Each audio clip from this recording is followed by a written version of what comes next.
Hello दोस्तों, नमस्कार। स्वागत है आपका किस्सा गोई में, जिसमें हम सुन रहे हैं मुंशी प्रेमचंद की कहानी अलग्योझा। और ये कहानी सुनते सुनते अब तक के भाग में हमने सुना कि रघु के ना चाहते हुए भी मुलिया पन्ना से अलग हो जाती है। उनके घर अलग हो जाते हैं, उनके खेत अलग हो जाते हैं, उनके बैल अलग हो जाते हैं। पर रघु को बहुत दुख होता है, क्योंकि वह यह संयुक्त परिवार उसने बनाया था। उसके पिता के गुजर जाने के बाद उसने खून पसीने की मेहनत से अपने खेतों को हरा भरा किया, घर को अच्छे से बनाया और गृहस्थी चल रही थी। पर अब वह किसी तरह मूलिया पन्ना के साथ नहीं रहना चाहती थी, और अंत में वही हुआ जिसका रघु को डर था। तो रघु को बहुत खराब लगता है। वह किसी तरह रहता तो है मूलिया के साथ, खाना खाता है, खेतों में जाता है, पर वह जब गांव वालों के सामने निकलता है तो उसे बहुत ग्लानि होती है, उसे बहुत शर्म आती है कि लोग कहते होंगे कि पिता के गुजर जाने के बाद कुछ दिन भी एक साथ निभाना हुआ। और यही सोचते सोचते उसका स्वास्थ्य भी गिरता जाता है। आइए देखते हैं अब क्या होता है, अब कैसे जिंदगी चलती है पन्ना की और मुलिया की। आइए सुनते हैं अलग्योझा में आज की कहानी। 5 साल गुजर गए। रघु अब 2 लड़कों का बाप था। आंगन में दीवार खींच गई थी, खेतों में मेड़े डाल दी गई थी और बैल बधिये बांट लिए गए थे। केदार की उम्र अब 16 साल की हो गई थी। उसने पढ़ना छोड़ दिया था और खेती का काम करता था। खुन्नु गाय चराता था। केवल लक्ष्मण अब तक मदरसे जाता था। पन्ना और मुलिया दोनों एक दूसरे की सूरत से जलती थी। मुलिया के दोनों लड़के बहुधा पन्ना के पास ही रहते। वह उन्हें उबटन मलती, वही काजल लगाती, वही गोद में लिए फिरती। मगर मुलिया के मुंह से अनुग्रह का एक शब्द भी ना निकलता। न पन्ना ही इसकी इच्छुक थी। वह जो कुछ करती निर्ब्याज भाव से करती थी। उसके दो दो लड़के कमाऊ हो गए थे। लड़की खाना पका लेती थी, वह खुद ऊपर का काम काज कर लेती। इसके विरुद्ध रघु अपने घर का अकेला था। वह भी दुर्बल, अशक्त और जवानी में बूढ़ा। अभी आयु 30 वर्ष से अधिक ना थी, लेकिन बाल खिचड़ी हो गए थे, कमर भी झुक चली थी। खांसी ने जीर्ण कर रखा था। देख कर ही दया आती थी। और खेती पसीने की वस्तु है। खेतों को जैसी सेवा चाहिए वह उससे ना हो पाती थी। फिर अच्छी फसल कहाँ से आती? कुछ ऋण भी हो गया था। वह चिंता और मारे डालती थी। चाहिए तो यह था कि अब उसे कुछ आराम मिलता। इतने दिनों के निरंतर परिश्रम के बाद सिर का बोझ कुछ हल्का होता। किंतु मूल्य की स्वार्थपरता और दूरदर्शिता ने लहराती हुई खेती उजाड़ दी। अगर अभी सब एक साथ होते तो वो अब तक पेंशन पा जाता। मजे से द्वार पर बैठा हुआ नारियल पानी पीता। भाई काम करता, वह सलाह देता। महतो बना फिरता, कहीं किसी के झगड़े चुकाता, कहीं साधु संत की सेवा करता। पर वह अवसर हाथ से निकल गया। अब तो चिंता भार दिन ब दिन बढ़ता ही जा रहा था। आखिर उसे धीमा धीमा ज्वर रहने लगा। हृदय शूल, चिंता, कड़े परिश्रम और अभाव का यही पुरस्कार है। पहले कुछ परवाह ना की, समझा अपने आप ही अच्छा हो जाएगा। मगर कमजोरी बढ़ने लगी तो दवा की फिक्र हुई। जिसने जो बता दिया खा लिया। डॉक्टरों और वैद्यों के पास जाने के सामर्थ्य कहाँ था? और सामर्थ्य भी होती तो रुपए खर्च कर देने के सिवा नतीजा ही क्या था? जीर्ण ज्वर की औषधि आराम है और पुष्टिकारक भोजन। ना वह बसंत मालती का सेवन कर सकता था और ना ही आराम से बैठकर बलवर्धक भोजन कर सकता था। और कमजोरी बढ़ती ही गई। पन्ना को अवसर मिलता तो वह आकर उसे तसल्ली देती, लेकिन उसके लड़के अब रघु से बात भी नहीं करते थे। दवा दारू तो क्या करते और उसका मजाक ही उड़ाते कि भैया समझते थे कि हम लोगों से अलग होकर वह सोने की ईंट रख लेंगे। भाभी भी समझती थी कि सोने से लद जाऊंगी। अब देखें कौन पूछता है। सिसक सिसक कर ना मरे तो कह देना, बहुत हाय हाय भी अच्छी नहीं होती। आदमी उतना काम करे जितना हो सके, या नहीं कि रुपए के लिए जान ही दे दे।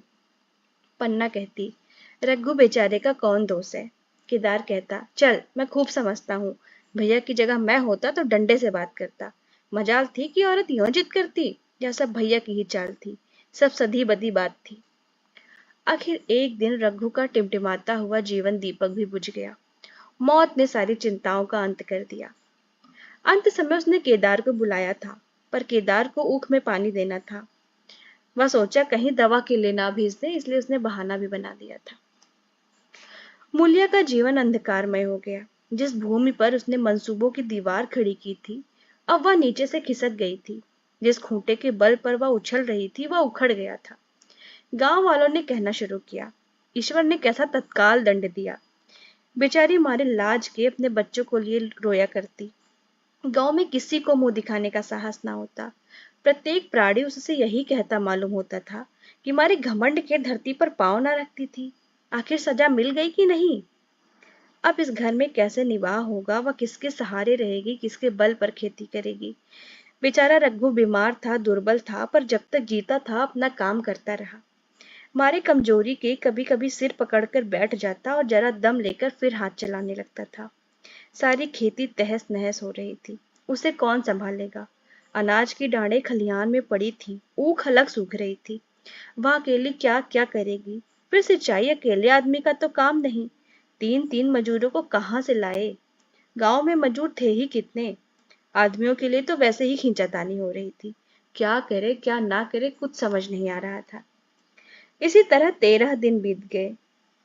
क्रियाकर्म से छुट्टी मिली।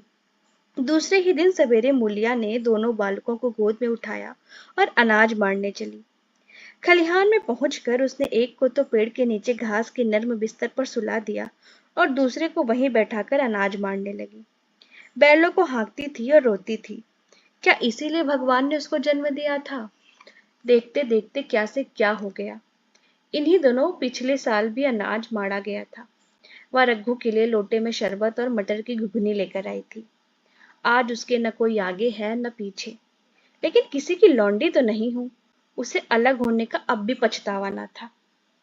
एकाएक छोटे बच्चे का रोना सुनकर उसने उधर ताका तो बड़ा लड़का उसे चुमकार कर कह रहा था, भैया चुप रहो चुप रहो। धीरे धीरे उसके मुंह पर हाथ फेरता था और चुप कराने के लिए विकल था। जब बच्चा किसी तरह चुप ना हुआ तो वह खुद उसके पास लेट गया और उसे छाती से लगाकर प्यार करने लगा। मगर जब वह भी प्रयत्न सफल ना हुआ तो वह भी रोने लगा। उसी समय पन्ना दौड़ी आई और छोटे बालक को गोद में उठाकर प्यार करती हुई बोली, लड़कों को मुझे क्यों ना दे आई बहू? हाय हाय, अभी बेचारा धरती पर पड़ा लोट रहा है। जब मैं मर जाऊं तो जो चाहे करना, अभी तो जीती हूँ। अलग हो जाने से बच्चे तो नहीं अलग हो गए हैं। मूल्य ने कहा, तुम्हें भी तो छुट्टी नहीं थी अम्मा, क्या करती? पन्ना, तो यहाँ आने की तुझे ऐसी क्या जल्दी थी? डांट मारी ना जाती, तीन चार दिन तो क्या हो जाता? तीन तीन लड़के हैं और किस दिन काम आएंगे? केदार तो कल ही मारने को कह रहा था, पर मैंने कहा पहले ऊख में पानी डाल दो फिर अनाज मारना। मड़ाई तो 10 दिन बाद भी हो सकती है। ऊख की सिंचाई ना हुई तो सूख जाएगी। कल से पानी चढ़ा हुआ है, परसों तक खेत पुर जाएगा, तब मड़ाई हो जाएगी। तुझे विश्वास ना आवेगा, पर जब से भैया मरे हैं, केदार को बड़ी चिंता हो गई है। दिन में 100 बार पूछता है, भाभी बहुत रोती तो नहीं है? देख लड़के भूखे तो नहीं है? कोई भी लड़का रोता है तो दौड़ा आता है कि देख अम्मा क्या हुआ, बच्चा क्यों रोता है। कल रो कर बोला, अम्मा मैं जानता हूँ कि भैया इतने जल्दी क्यों चले गए। अगर मैं जानता होता तो वे इतने जल्दी चले जाएंगे तो मैं उनकी सेवा कर लेता। कहाँ जगाए जगाए उठता था। अब देखती हो, पहर रात से उठकर काम में लग जाता है। खुन्नू कल जरा सा बोला, पहले हम अपनी ऊख में पानी दे देंगे, तब भैया की ऊख में देंगे। उस पर केदार ने उसे ऐसा डांटा कि खुन्नू के मुंह से फिर बात ना निकली। बोला, तुम्हारी और हमारी ऊख, ये कैसी बात है? भैया ने जिला ना लिया होता तो आज तो मर ही गए होते या कहीं भीख मांग रहे होते। आज तुम बड़े ऊख वाले बने हो, या उन्हीं का पुण्य प्रताप है कि आज भले आदमी बन बैठे हो। परसों रोटी खाने को बुलाने गई तो मड़ैया में बैठा रो रहा था। मैंने पूछा रोता क्यों है, तो बोला, अम्मा भैया इसी अग्योझे के दुख से मर गए, नहीं तो अभी उनकी उम्र ही क्या थी। या उस बखत ना सूझा, नहीं तो उनसे क्यों बिगाड़ करते। यह कहकर पन्ना ने मूल्य की ओर संकेतपूर्ण दृष्टि से देखकर कहा, वह तुम्हें अलग ना रहने देगा बहू। कहता है भैया हमारे लिए मर गए तो हम भी उनके बाल बच्चों के लिए मर जाएंगे। मूल्य की आंखों से आंसू जारी थे। पन्ना की बातों में आज सच्ची वेदना, सच्ची सांत्वना, सच्ची सद चिंता भरी हुई थी। मूल्य का मन कभी उसकी ओर इतना आकर्षित ना हुआ था। जिसने उसे व्यंग और प्रतिकार का भय था, वे इतने दयालु, इतने सुवेक्षु हो गए थे। आज पहली बार उसे अपनी स्वार्थपरता पर लज्जा आई। पहली बार आत्मा ने अल्योजे पर धिक्कारा। इस घटना को हुए 5 साल गुजर गए। पन्ना आज बूढ़ी हो गई है। केदार घर का मालिक है और मुलिया घर की मालकिन है। खुन्नू और लक्ष्मण के विवाह हो चुके हैं, मगर केदार अभी तक कुंवारा है। कहता है मैं विवाह ना करूंगा। कई जगहों से बातचीत हुई, कई सगाइयां आई, पर उसने हामी ना भरी। पन्ना ने कंपे लगाए, जाल फैलाए, पर वह ना फंसा। कहता औरतों से कौन सुख, मेहरिया घर में आई और आदमी का मिजाज बदला। फिर जो कुछ है वह मेहरिया का है। माँ बाप भाई बंधु सब पराए हैं। जब भैया जैसे आदमी का मिजाज बदल गया तो फिर दूसरों की क्या गिनती। 2 लड़के भगवान के दिए हैं और क्या चाहिए। बिन ब्याह किए 2 बेटे मिल गए, इससे बढ़कर और क्या होगा। जिसे अपना समझो वही अपना है, जिसे गैर समझो वह गैर है। एक दिन पन्ना ने कहा, ये बताओ तुम्हारा वंश कैसा चलेगा। केदार, मेरा वंश तो चल रहा है। दोनों लड़के को मैं अपना ही तो समझता हूँ।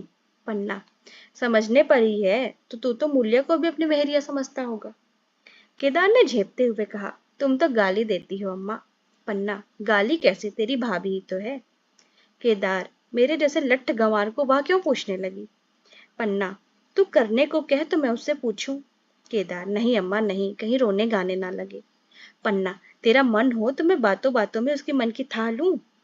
केदार, मैं नहीं जानता, जो चाहेगा। पन्ना केदार की मन की बात समझ गई। लड़के का दिल मुलिया पर आया हुआ है, पर संकोच और भय के मारे कुछ नहीं कहता। उसी दिन उसने मुलिया से कहा, क्या करूं बहू, मन की लालसा मन में ही रही जाती है। केदार का भी घर बस जाता तो मैं निश्चिंत हो जाती। मुलिया, वह तो करने को ही नहीं कहते। पन्ना, कहता है ऐसी औरत मिले जो घर में मेल से रहे तो कर लूं। मुलिया, ऐसी औरत कहाँ मिलेगी, कहीं ढूंढो। पन्ना, मैंने तो ढूंढ लिया है।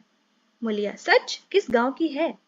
पन्ना, अभी ना बताऊंगी, मुदा यह जानती हूं कि उससे केदार की सगाई हो जाए तो घर बस जाए और केदार की जिंदगी भी सफल हो जाए। ना जाने लड़की मानेगी कि नहीं। मुलिया, मानेगी क्यों नहीं अम्मा, ऐसा सुंदर कमाऊ सुशील वर और कहाँ मिल सकता है।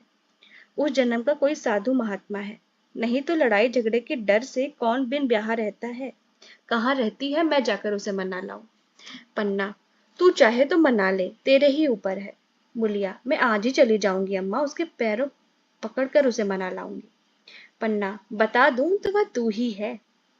मुलिया लजाकर बोली, तुम तो अम्मा जी गाली देती हो। पन्ना, गाली कैसी, देवर ही तो है। मुलिया, मुझ जैसी बुढ़िया को वह क्यों पूछेंगे।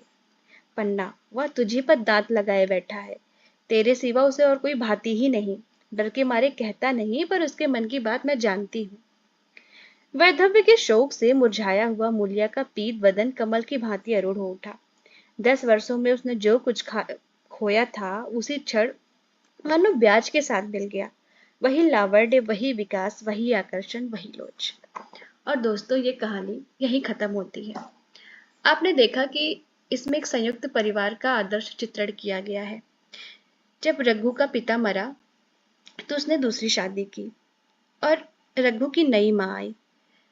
फिर धीरे धीरे जब रघु बड़ा हो गया तो उसने अपने सौतेले भाई बहनों को भी संभाला और अपनी सौतेली माँ को भी संभाला और परिवार संयुक्त बना रहा। पर उसके विवाह के बाद उसकी पत्नी अलग हो गई और यहाँ पे प्रेमचंद्र ने यह दिखाने की कोशिश की है कि संयुक्त परिवार के अलग होते ही कैसे रघु दिन ब दिन परेशान होता गया, वह दुर्बल होता गया और एक दिन उसकी मृत्यु हो गई। और फिर कहानी के अंत में यह दिखाया गया है कि कैसे रघु की जो विधवा औरत है उसकी शादी केदार के साथ हो जाती है और फिर से संयुक्त परिवार बना रहता है। तो दोस्तों, यह उस समय की बात थी, यह उस समय का संदेश था। तो उस समय के संदेश को हम आज के समय के हिसाब से नहीं देख सकते, या उसी समय की बात थी। आज समय कुछ और है। अगर आपको मेरी कहानी अच्छी लगी हो तो मेरे चैनल पे और कहानियां हैं, आप जाकर सुन सकते हैं। और आप मुझे कमेंट करके ये भी बताएं कि आपको और कौन सी कहानी या और कौन सा उपन्यास सुनना है, मैं ज़रूर सुनाऊंगी। धन्यवाद।